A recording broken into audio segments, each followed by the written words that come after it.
A failed multi-billion-dollar nuclear project just north of Columbia nearly a decade ago left lasting impacts on South Carolinians and their wallets. Yeah, many are still paying for the VC summer fiasco in their monthly power bills, and several executives found themselves facing criminal charges and prison time because of their roles. But today, some South Carolina leaders are hopeful this project could be revitalized, and they believe South Carolinians only stand to gain. State House reporter Mary Green has details.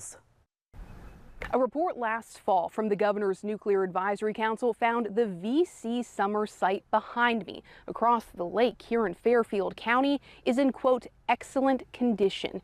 The expansion project was shut down several years ago before a single watt of new power was generated, and the two unfinished reactors on site are both less than halfway completed.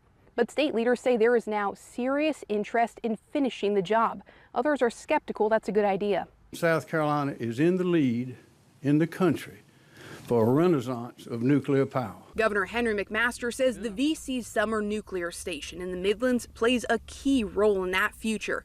The Jenkinsville facility contains one functional unit, which has been producing power for decades. But a major portion of the project has long been assumed by many to be dead after energy officials pulled the plug on its failed addition of two more units several years ago. McMaster has taken a leading role in advocating for it to get new life. This is a rare opportunity to do exactly that. The governor urged South Carolina's members of Congress to fight for federal nuclear project incentives to remain available as they negotiated the massive spending package known as the Big Beautiful Bill, saying without them, our efforts to finish VC Summer are dead. And shortly after, McMaster invited two members of President Donald Trump's cabinet to visit the site in Fairfield County. All that money, millions, billions of dollars, is in the ground right there.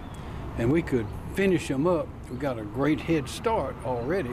We could finish them up and get producing power to meet the needs of the people of our state, and might not be able to do it without those incentives. The first time this project was underway, it was a joint venture between state-owned Santee Cooper and privately owned SCENG, which Dominion Energy later took over. But both utilities have said they're not interested in getting involved again for their own needs. So who might? Possibly big tech, according to Republican Senator Tom Davis of Beaufort County, who has championed the VC summer revival in the General Assembly. What you're seeing are these large hyperscalers like Google and Meta and Amazon willing to use their own balance sheet, willing to use their own money to complete the power generation that they need for their operations. Davis points to the shut down 3 Mile Island nuclear site in Pennsylvania, which Microsoft plans to reboot to power its data centers. Earlier this year, Santee Cooper started soliciting interest from groups that could do the same at VC Summer. It says 14 parties submitted proposals and fewer than 5 were picked for further review. Santee Cooper says it expects to have an answer as to what VC Summer's future will be by the end of this year. Davis says private investment coming in would provide relief to South Carolinians who are still footing the bill for the earlier failed project,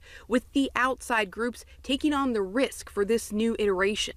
This is really a win-win. Tom Clements, a longtime South Carolina nuclear watchdog, is skeptical. There are a lot of challenges to restarting the VC Summer project, and they're simply not being adequately discussed, in my opinion. Among them, Clements says, is the federal license that would be needed to operate the two unfinished units. An earlier license was terminated after the expansion failed, and Clements says obtaining a new one could be tough. All the equipment and components at the site have not been monitored since 2019.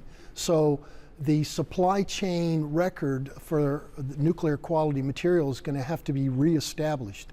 That's going to be very difficult to do. President Trump recently issued an executive order requiring this licensing process be sped up in the name of clearing red tape and burdensome regulations. It's exciting, right? Clements is concerned that relaxation could come at the cost of safety, particularly of new reactors that might be built or old reactors that might be revived. He's also dubious of the belief this VC summer plan will relieve ratepayers still on the hook for those billions in sunk costs, and worries South Carolinians will instead be strapped with even more expenses. I can't see how they could do this project without getting money from the ratepayer. There's not going to be enough money from the government, and I don't think private investors are going to invest in a project that still has huge question marks around it. But others, like Senator Davis, believe this is an opportunity the state can't pass up. We have a unicorn here in South Carolina.